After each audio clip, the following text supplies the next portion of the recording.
नमस्कार, आपके साथ मैं रोहित कुमार। आप हैं न्यूज फॉर नेशन पर। दिल्ली में एनडीए की महा बैठक शुरू हो गई है। कुल 38 दल इसमें शामिल हैं, तो बिहार के भी कई पार्टियां इसमें हैं। लेकिन प्रधानमंत्री मोदी जैसे ही अशोका होटल, जहां पर ये पूरी बैठक हो रही है, उसमें पहुंचे तो वहां पर उन्होंने कुछ ऐसा किया कि नीतीश कुमार इससे चिढ़ जाएंगे। हुआ कुछ यूं कि अभी हाल ही में जिस तरीके से जीतन राम मांझी की पार्टी का विलय करने का दबाव जदयू की तरफ से डाला गया और उसके बाद अचानक से जीतन राम मांझी के बेटे संतोष सुमन ने न सिर्फ अपने मंत्री पद से इस्तीफा दिया, बल्कि खुद को बिहार की महागठबंधन सरकार से अलग कर लिया। अलग होने के बाद वो अचानक से तुरंत मिल लेते हैं बीजेपी के बड़े नेताओं से और साथ ही एनडीए में आने का ऐलान कर देते हैं।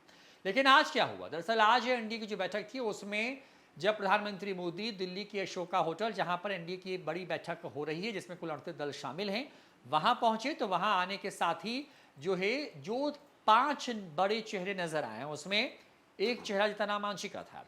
सबसे पहले बीजेपी के राष्ट्रीय अध्यक्ष जेपी नड्डा ने प्रधानमंत्री मोदी का स्वागत किया, तो 2 नंबर पर खड़े थे जीतन राम मांझी। जीतन राम मांझी के बारे में चर्चा यह है क्योंकि वो दलित जाति से आते हैं, बिहार के सबसे सीनियर मोस्ट नेताओं में से एक हैं, बिहार के पूर्व सीएम रह चुके हैं और जिस तरीके से जदयू से नाराज होकर के जीतन राम मांझी ने खुद को महागठबंधन से अलग किया और उसके बाद वो अब बीजेपी के साथ एनडीए में शामिल हो गई है, तो इस मैसेज को देने की कोशिश हो सकती है कि जीतन राम मांझी का सम्मान है एनडीए के अंदर। जीतन राम मांझी इसके पहले भी कई बार इस तरीके से अदला बदली कर चुके हैं। जीतन राम मांझी बिहार के मुख्यमंत्री नीतीश कुमार के द्वारा तब बनाए गए जब प्रधानमंत्री नरेंद्र मोदी चुनावी मैदान में पहली बार थे और जीतन राम मांझी को एक तरीके से कहें कि बिहार की कुर्सी सौंप करके नीतीश कुमार ने उस वक्त एक तरीके से आप ये मान के चल सकते हैं कि राजनीतिक संन्यास का इशारों में ऐलान कर दिया था। लेकिन कुछ ही महीने के बाद नीतीश कुमार फिर से मुख्यमंत्री बन गए और जीतन राम मांझी विपक्ष में चले गए। बिहार की बात करें तो बिहार के अंदर में जीतन राम मांझी, उपेंद्र कुशवाहा, चिराग पासवान की लोजपा, रामविलास पशुपति पारस की लोजपा, राष्ट्रीय लोक जनशक्ति पार्टी के साथ साथ खुद बीजेपी इस वक्त बिहार से उन दलों में शामिल है जो कि इस एनडीए का हिस्सा है।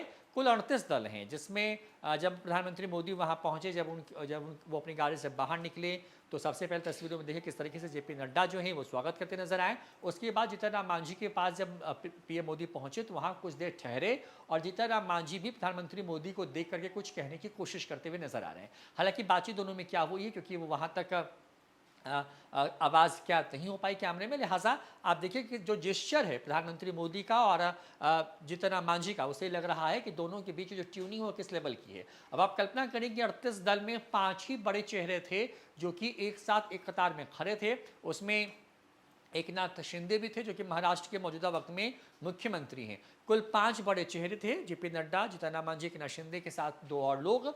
और वहां पर जिस तरीके से प्रधानमंत्री मोदी का स्वागत किया है जीतन राम मांझी ने, जिस तरीके से दोनों ने एक दूसरे का अभिवादन किया है, उससे ये आप समझ सकते हैं कि किस तरीके से आप कह सकते हैं कि नीतीश कुमार को चिढ़ाने की एक तरीके से कोशिश इस वीडियो के सहारे की गई है।